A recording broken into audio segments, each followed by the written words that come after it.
പഴയ തലമുറയ്ക്ക് ചക്കയും മാങ്ങയും അവധിക്കാലത്തിന്റെ അടയാളമായിരുന്നു. ചക്കക്കുരുവിനും ആരോഗ്യ ഗുണങ്ങൾ ഏറെയുണ്ട്. ദിവസവും ചക്കക്കുരു കഴിക്കുന്നത് ശരീരത്തിന്റെ പ്രോട്ടീൻ അളവ് കൂട്ടാനും സഹായിക്കുന്നതാണ്. ചക്ക കേരളത്തിന്റെ സംസ്ഥാന ഫലമാണല്ലോ. കേരളത്തിലെ മിക്ക വീടുകളിലും ഒരു പ്ലാവ് കാണും. സാധാരണ നമ്മൾ ചക്കക്കുരു കിട്ടിയാലുടൻ തന്നെ ചക്കക്കുരു മാങ്ങ, ചക്കക്കുരു തോരൻ അല്ലെങ്കിൽ മുരിങ്ങക്കയും ചെമ്മീന് വിട്ട് കറി വെക്കാറില്ലേ പതിവ്.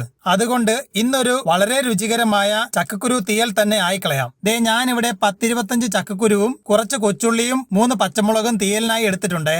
അധികം ചേരുവകളൊന്നും ഇല്ലാതെ തന്നെ വളരെ എളുപ്പത്തിൽ സ്വാദിഷ്ടമായ ചോറിന് ഒഴിച്ചു കഴിക്കാൻ പറ്റുന്ന നല്ല നാടൻ തീയൽ തയ്യാറാക്കി എടുക്കാൻ പറ്റും. ആകെയുള്ള സമയം മെനക്കേട് ഈ ചക്കക്കുരു ചുരുണ്ടിയെടുക്കുന്നതാണ്. വീട്ടിൽ പിള്ളേരൊക്കെ ഉണ്ടെങ്കിൽ എല്ലാവർക്കും ഒരു 10 എണ്ണം വെച്ച് ക്ലീൻ ചെയ്യാൻ കൊടുത്താൽ നിമിഷ നേരം കൊണ്ട് പണി ഒതുങ്ങിക്കിട്ടും. ഞാൻ ചക്കക്കുരുവും കൊച്ചുള്ളിയും പച്ചമുളകും പറഞ്ഞു നിന്ന നേരം കൊണ്ട് വൃത്തിയാക്കി എടുത്തിട്ടുണ്ടേ. ഇനി ഇവ കഴുകി വൃത്തിയാക്കി ഒന്ന് നുറുക്കിയെടുത്ത് മാറ്റിവെക്കാം. പിന്നെ ചക്കക്കുരുവും കൊച്ചുള്ളിയെല്ലാം നമ്മുടെ ഇഷ്ടാനുസരണം നുറുക്കിയെടുക്കാം. പ്രത്യേകിച്ചൊരു അളവുകോലൊന്നും ഇല്ല കേട്ടോ.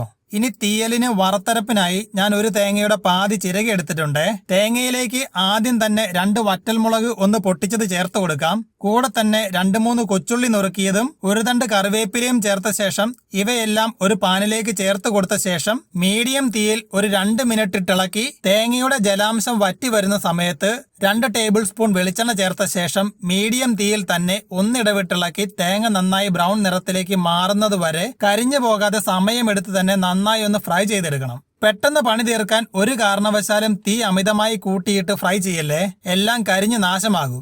തുടരെ ഇളക്കി തേങ്ങയും ഉള്ളിയും മൂത്ത് എണ്ണ തെളിഞ്ഞ് നല്ലൊരു മണത്തോടുകൂടി ബ്രൗൺ നിറത്തിലേക്ക് മാറിയാലുടൻ തന്നെ തീ സിമ്മിലേക്കിട്ട ശേഷം അല്പം പൊടികൾ ചേർത്ത് കൊടുക്കാവേ.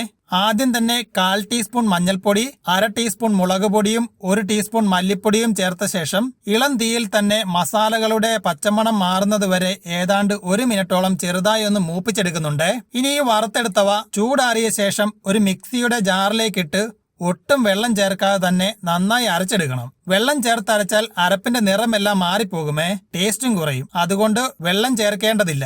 അങ്ങനെ അരപ്പ് സെറ്റ്. ഇനി ഒരു മൺചട്ടിയിലേക്ക് കഴുകി വൃത്തിയാക്കി നുറുക്കിയെടുത്ത ചക്കക്കുരു ചേർത്ത് കൊടുക്കാം. കൂടെ തന്നെ അരിഞ്ഞെടുത്ത കൊച്ചുള്ളിയും 2-3 പച്ചമുളകും ചേർത്ത് കൊടുക്കാം. ഇനി ചക്കക്കുരുവിലേക്ക് 1/4 ടീസ്പൂൺ മഞ്ഞൾപ്പൊടിയും എരിവിനായി 1/4 ടീസ്പൂൺ മുളക് പൊടിയും ആവശ്യാനുസരണം ഉപ്പും വിതറിയ ശേഷം ഒരു നാരങ്ങ വലിപ്പത്തിലുള്ള വാളൻപുളി പിഴിഞ്ഞ വെള്ളവും ചേർത്ത് കൊടുക്കുന്നുണ്ട്. പുളിയില്ലാതെ എന്ത് തീയലല്ലേ. ഇനി വേവിക്കാൻ ആവശ്യമായ 2.5 ഗ്ലാസ് വെള്ളവും ചേർത്ത് നന്നായി ഒന്ന് ഇളക്കിയതിനു ശേഷം അടപ്പിട്ട് ചക്കക്കുരുവും ഉള്ളിയുമെല്ലാം നന്നായി ഒന്ന് വേവിച്ചെടുക്കണം. പിന്നെ ഇതുപോലുള്ള നാടൻ കറികൾ എപ്പോഴും മൺചട്ടിയിൽ ഉണ്ടാക്കുന്നതാണ് നല്ലത്. കുക്കറിലൊന്നും ഉണ്ടാക്കിയാൽ ആ രുചി അങ്ങോട്ട് കിട്ടത്തില്ല കേട്ടോ. ഒരു 15 മിനിറ്റ് കൊണ്ട് തന്നെ ചക്കക്കുരു എല്ലാം നന്നായി വെന്ത് കിട്ടിയിട്ടുണ്ട്. തീയലായതുകൊണ്ട് ചക്കക്കുരു ഒന്നും ഒരുപാട് വേവിച്ച് കുഴക്കേണ്ടതില്ല. ഞെക്കിയാൽ പൊട്ടുന്ന കണക്കെ ഒന്ന് വെന്ത് കിട്ടിയാൽ മതിയേ. ഒരുപാട് വേവിച്ചാൽ കറി കട്ടിയായി കുഴഞ്ഞിരിക്കും. ഇനി നമുക്ക് ഈ വെന്ത ചക്കക്കുരുവിലേക്ക് നേരത്തെ വെള്ളം ചേർക്കാതെ അരച്ചു മാറ്റിവെച്ച വറുത്തരപ്പ് ചേർത്ത് നന്നായി ഒന്ന് ഇളക്കി യോജിപ്പിച്ച ശേഷം ചെറുതായി ഒന്ന് തിളയ്ക്കാൻ അനുവദിക്കാം. ഇതിനിടയിൽ അല്പം ചാറ് തൊട്ടൊന്ന് ഉപ്പ് നോക്കിക്കളയാം. ഉപ്പ് അല്പം കുറവുണ്ടേ. ഈ തിളയ്ക്കണ സമയത്ത് ആവശ്യമുള്ള അല്പം ഉപ്പ് കൂടി ചേർത്ത ശേഷം നന്നായി ഒന്ന് കൂട്ടി ഇളക്കി പതഞ്ഞ് തിള വന്നാലുടൻ തന്നെ കറി അടുപ്പിൽ നിന്നും വാങ്ങി വെക്കാം. ഇനി ചെറിയൊരു താളിപ്പാകാം. ഒരു പാൻ നന്നായി ചൂടായതിലേക്ക് 2 ടേബിൾ സ്പൂൺ വെളിച്ചെണ്ണ ഒഴിച്ച് നന്നായി ഒന്ന് കാഞ്ഞു വരുന്ന സമയത്ത് 1 ടീസ്പൂൺ കടുക് ചേർത്ത് നന്നായി ഒന്ന് പൊട്ടിച്ചെടുക്കണം. പൊട്ടിയ കടുകിലേക്ക് അല്പം വട്ടത്തിലരിഞ്ഞ കൊച്ചുള്ളിയും 3 വറ്റൽമുളക് നടുവേ പൊട്ടിച്ചതും ചേർത്ത ശേഷം നല്ലവണ്ണം വറുത്ത് ഉള്ളി ചെറുതായി ഒന്ന് വാടി നിറം മാറി വരുന്ന സമയത്ത് 2 പൂള് തേങ്ങ കൊത്തിയെടുത്ത് നുറുക്കിയതും ചേർത്ത് ചെറുതായി ഒന്ന് ഫ്രൈ ചെയ്തെടുക്കണം. എന്ന് വെച്ച് തേങ്ങാക്കൊത്തൊന്നും ബ്രൗൺ നിറമാകണ്ട. ചെറുതായി ഒന്ന് എണ്ണയിൽ വഴറ്റിയ ശേഷം 2 തണ്ട് കറിവേപ്പില കൂടി ചേർത്ത് എല്ലാം കൂടെ കൂട്ടി ഇളക്കി ഒന്ന് മൂപ്പിച്ച താളിപ്പ് ചൂടോടുകൂടി കറിക്ക് മുകളിൽ ഒഴിച്ച് ഒന്ന് ഇളക്കി കൂട്ടിയെടുത്താലുണ്ടല്ലോ എന്റെ പൊന്നോ, എജ്ജാതി ഐറ്റം ചക്കക്കുരു തീയൽ റെഡിയാ മക്കളെ. സംഭവം പൊളിക്കും. ഈ ചക്കക്കുരു തീയലും ഒരു ഉണക്കമീൻ വറുത്തതും കൂട്ടി ഒരു പിടി പിടിച്ചാലുണ്ടല്ലോ സ്വർഗമാണ് മക്കളെ.